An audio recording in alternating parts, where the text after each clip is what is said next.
On this Wednesday night, U.S. President Joe Biden says he's not leaving. He's moving forward as being president. He's moving forward with his campaign. How he's trying to regain voter confidence and who might replace him if he does go. Federal Liberal cabinet ministers standing by their leader. The Prime Minister has my full confidence. What other caucus members are asking Justin Trudeau to do. Jamaica's state of emergency as Hurricane Beryl hits. Why some people are insisting on staying. And an unorthodox approach to work in Greece. It's absolutely moving in the wrong direction. Why it's introducing a 6-day working week.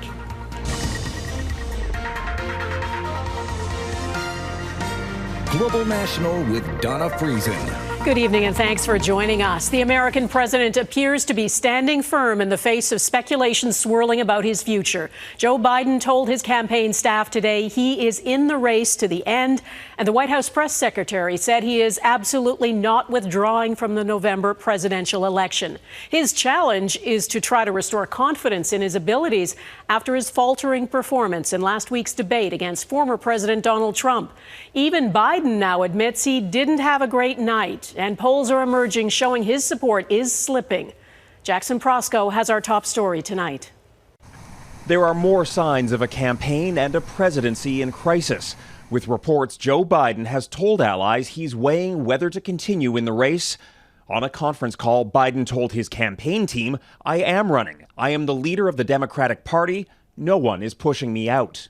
Look, I cannot lay out something that would change the president's mind. He has been very clear. Nearly a week after his disastrous debate performance, Biden has done little to reassure the public or his party. At a fundraiser Tuesday, the president blamed jet lag from an overseas trip that had ended 12 days before the debate, joking he almost fell asleep on stage. Democrats and Biden have a terrible dilemma. There's no easy solution. There's no clear solution. Biden and his key staff have really screwed this up. Democrats are becoming increasingly vocal in their calls for him to drop out. Because that's the best way to save our country. Dozens of lawmakers are said to be on the verge of signing a letter asking Biden to step aside. Look, Joe Biden is our nominee. We beat Trump once and we're going to beat him again, period. Though she's standing by him, Vice President Kamala Harris is the most likely replacement. She has name recognition and is the only candidate who can access the millions of dollars her running mate has already fundraised. He should step aside from the presidency, saying he's doing it for the good of the country.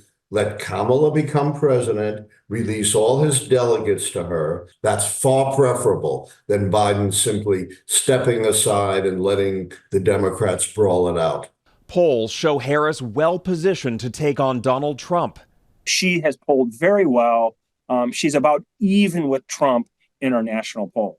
But unless Biden decides to leave the race or is somehow forced out, he is the candidate, leaving his party with no clear path forward.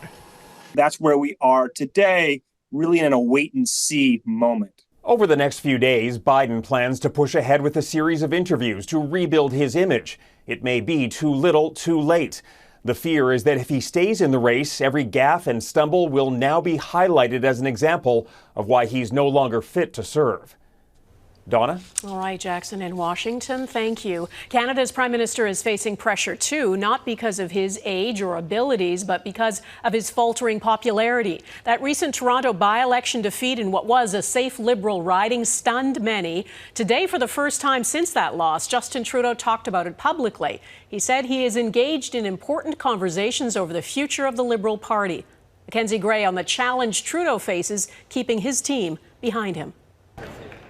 1 week later, the Prime Minister still repeating the same lines that led to one of his greatest political setbacks. Government needs to be stepping up to deliver for people, whether it's delivering more housing and support on rents, whether it's delivering more spaces in childcare, whether it's delivering dental care services. But what Justin Trudeau's own MPs want delivered is a meeting with him. 9 Liberals have publicly called for the full caucus to discuss the stunning by-election loss in a traditionally safe Liberal seat in Toronto, something Trudeau wouldn't commit to. The conversations that we're all having as Liberals are going to continue, and we're going to stay focused on Canadians. Conversations Industry Minister Francois-Philippe Champagne continued at the same time as the Prime Minister's press conference just 10 kilometers away. But the potential Trudeau replacement tepidly backed his boss. Prime Minister Trudeau is our leader, and he's been able to bring a team around him to make sure that we deliver for Canadians. Other cabinet ministers giving a more forceful defense. Manitoba caucus is 100% supporting the Prime Minister. I know him very well. He is perhaps the best campaigner that I have ever seen in this country. I can't say enough about him and his leadership. Prime Minister has my full confidence. While cabinet confidence is publicly high, backbench concerns likely won't be quelled until a meeting with Trudeau happens, the next one not scheduled until September when the House of Commons returns. I think he is the right leader for us. And when asked by Global News, 6 different cabinet ministers wouldn't say if the date should be moved up. Caucus is a team. We sort things out as a team. That's how it's worked for a long time, and that's how it continues to work. Trudeau did say he talked to some MPs one-on-one, but he seems unwilling to take the political risk of an early team meeting, Donna, that could see a critical mass of Liberals demanding major policy changes, a cabinet shuffle, or even his resignation. All right, Mackenzie in Ottawa, thank you. Pro-Palestinian demonstrators have removed their encampment at the University of Toronto. They faced a court-imposed deadline of 6 o'clock today to clear out or risk getting arrested. They say they're leaving on their own terms, but will keep fighting for their demands, including divestment. Jeff Semple is at the U of T, where a new crowd has now gathered. Jeff. Hi, Donna. Yeah, a couple hundred protesters have gathered here on campus just behind me, but their encampment just up the street from here has now been completely torn down, just as police were preparing to move in. No justice! And we will get no peace! Protesters at the University of Toronto held a demonstration in the final hours of their pro-Palestinian encampment. On Tuesday, an Ontario court granted an injunction to the university, preventing protesters from erecting structures and camping overnight, and giving police the green light to move in, setting a deadline of 6 p.m. Wednesday. At the moment, we're finalizing our plans. Wednesday morning, protesters said they had not yet decided whether to comply, but their actions spoke louder, many packing up and moving out. This bird's-eye view showed the protest site on Tuesday and then Wednesday. Almost nothing left besides indents in the grass. At the moment, we're removing all valuable items from the camp in order to, prevent or sort of protect ourselves from a potential police confrontation. Are you concerned about the potential of this escalating? You always have to be concerned, and you always have to be prepared. This former police commander points to the clearing of the camp at Toronto's York University last month, which resulted in just a single arrest. I think it'll be relatively peaceful tonight, and it's not going to take a lot to get the protesters out of there and get the encampment shut down. For months now, student protesters across Canada have demanded academic institutions divulge and cut their financial ties with Israel, a step the universities have largely resisted, which surprises this business professor.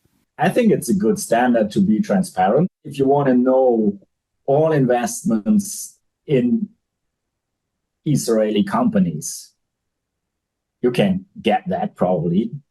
It won't be big. It will be a very small part. The University of Toronto encampment is just the latest to be dismantled, but a few are still standing in BC, Quebec, and this one at the University of Ottawa, where protesters worry they'll be next.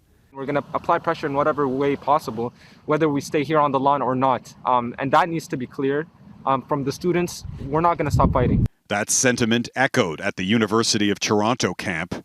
Written in the grass, "We will return."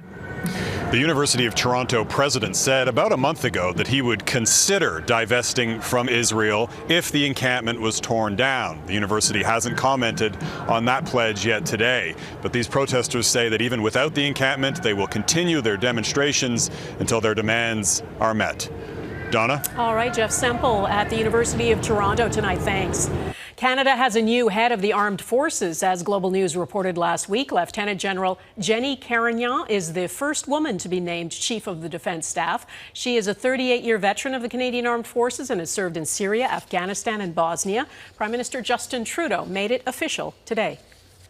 Making sure that we have the right person to lead our armed forces in this pivotal time was something that I think Canadians appropriately felt that we needed to take seriously, which we did. Karen Yai is the head of professional conduct and culture at the forces, a position created to deal with the military's sexual misconduct crisis. She will be promoted to general and start her new job July 18th, replacing General Wayne Eyre, who is retiring. In Nova Scotia, that boil water advisory affecting more than 200,000 people in or near Halifax has now been lifted. All tap water is now safe to drink. Residents are being told to flush any appliances that store water for 10 minutes and to dispose of ice. Halifax Water issued the advisory Monday evening after a power failure at a major water treatment plant that led to a limited amount of unchlorinated water entering the system.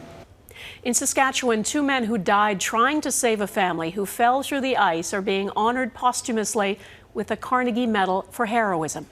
Cousins Christopher and Joseph Novkoski ran onto the ice on Humboldt Lake last November after 7-year-old Ava and 6-year-old Evelyn had fallen through. They were nearly 100 meters from shore. The men, along with the girl's mother, plunged into the icy water. Evelyn and her mother survived the ordeal. Ava and the 2 men did not. The Carnegie Medal, one of the highest civilian honors in North America, is awarded to those who risk life and limb to save others. The cousins were among 18 people awarded the medal this year. In California, crews are battling an uncontrolled wildfire north of Sacramento. More than 25,000 people have had to flee their homes. The fire broke out yesterday. It's already grown to more than 1,400 hectares. It is hot, dry, and windy in Northern California. Temperatures are forecast to reach 43 degrees Celsius. Hurricane Beryl is now bearing down on Jamaica. It didn't take a direct hit, but the Category 4 storm is raging just south of the island, packing 233-kilometer-an-hour winds and creating a dangerous storm surge. Beryl has already devastated smaller islands in the eastern Caribbean, killing at least 7 people. Dan Spector is tracking developments for us tonight. Dark clouds, pounding rains, and powerful winds descend on Jamaica as Hurricane Beryl brushes its southern coast. The Caribbean island nation is under a state of emergency and was declared a disaster zone even before the effects of the Category 4 storm were felt. Residents reinforced their homes, doing their best to prepare for 240-kilometer-per-hour winds. An island-wide curfew is in effect. People living in communities prone to flooding and landslides were told to leave their homes for higher ground. Some people don't want to leave home. In Montreal, the Jamaican community is holding its collective breath. I'm calling from St. Catherine. Lloyd Shaw has been glued to Jamaican radio. He has 4 brothers living in his home country and says some people are choosing to stay in dangerous areas to ride out the storm. It's easier when you're home and places torn apart than you leave your home to go to a shelter and come back and look at your home and say, my God. Shaw says his siblings and many others are worried about the storm destroying their farms. When you have animal wipe out or your crops wipe out, it's hard to start all over again. The historic storm has left a stunning trail of devastation in its wake as it's traveled west through the Caribbean. This satellite image of Carriacou in Grenada shows what it looked like before and after Beryl passed through. To see this level of destruction, it is almost Armageddon-like, almost total damage or destruction of all buildings. Canadian Caribbean communities have begun coordinating efforts to send aid to the embattled region. We've started, contacting our partners and to be prepared for once the storm has passed and the damage has been assessed. The storm will take aim at the Cayman Islands next. Mexico's Yucatan Peninsula is also under a hurricane warning. Dan Spector, Global News, Montreal. The U.S. Food and Drug Administration has approved a new Alzheimer's treatment that could modestly slow cognitive decline in the initial stages of the disease. After months of delays, drug maker Eli Lilly has been given the green light to sell what will be the second drug of its kind. The brand name is Kisunla. It doesn't halt Alzheimer's, but it has been shown to slow the progression by several months. Health Canada says the drug is under review for use in this country. Eli Lilly Canada says it expects a decision by early 2025. It is election eve in the UK. Coming up, a look at Keir Starmer, the Labour leader widely expected to be the next British Prime Minister.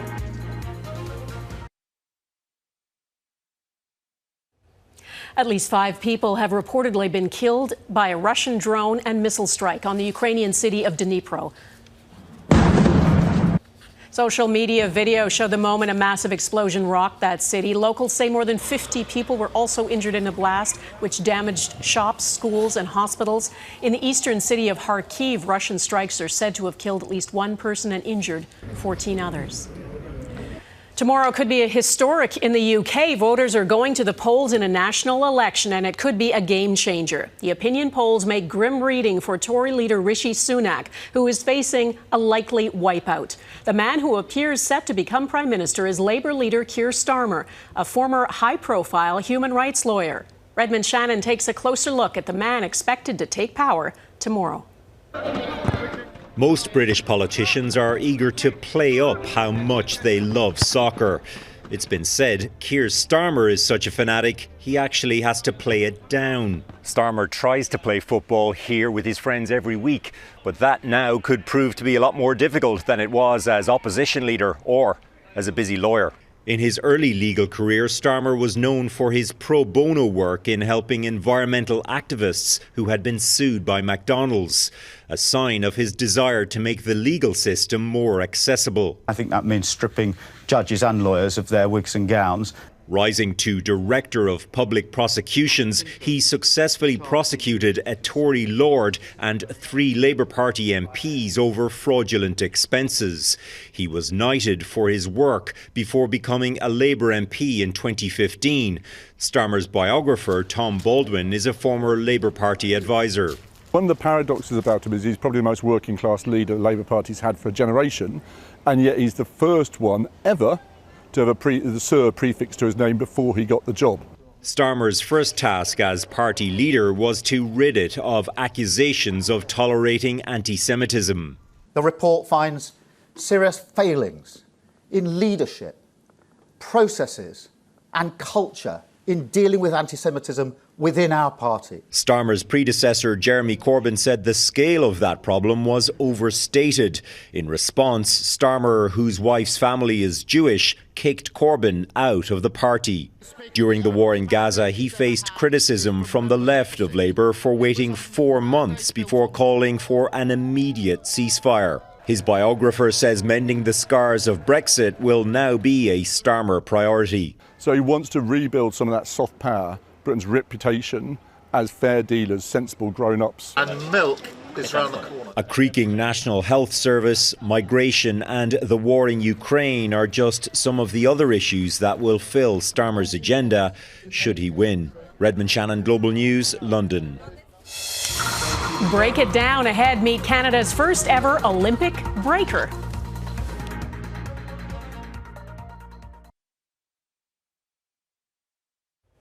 Former Toronto Raptor Jonte Porter will face criminal charges related to a suspected sports betting scandal that got him banned for life from the NBA. U.S. federal prosecutors filed court papers yesterday indicating they intend to charge Porter for his role in the alleged operation. Last month, 4 men were charged with conspiracy to defraud a sports betting company. Porter was banned from the NBA in April for violating the league's gambling rules.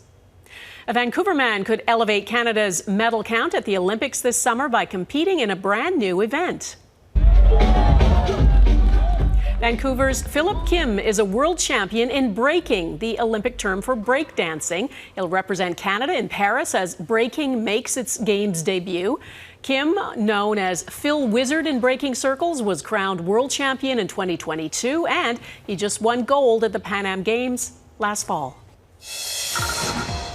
Get to work next. Could other countries soon follow Greece's 6-day work week?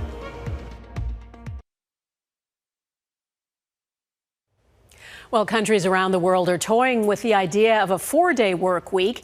Greece is taking a step in the opposite direction. In an effort to boost productivity, the country has introduced 6-day work weeks for some employees. We put Neetu Garcha to work to find out how that might go over here in Canada.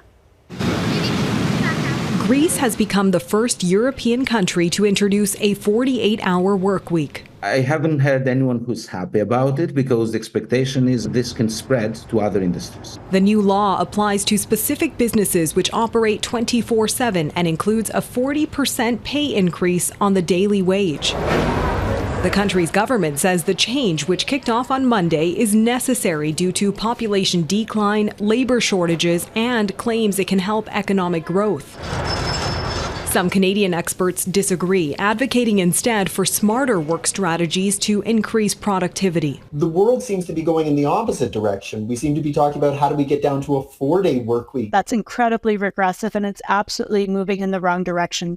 You know, most workers are looking to reduce the amount of time that they spend at work, not increase the amount of time that they spend at work.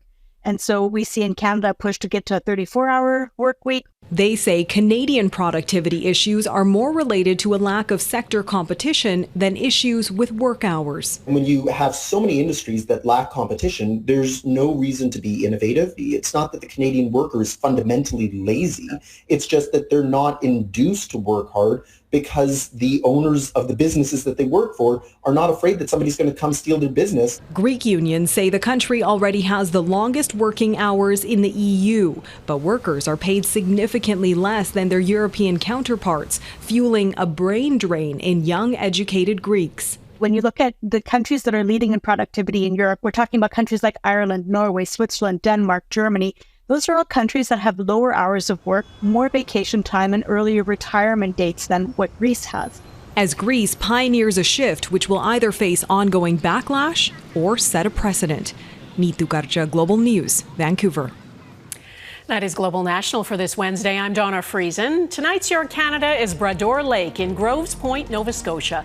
We'd love to see Your Canada. Please email it to viewers@globalnational.com. Beautiful rainbow, and thanks for watching. Hope to see you here again tomorrow. Bye-bye.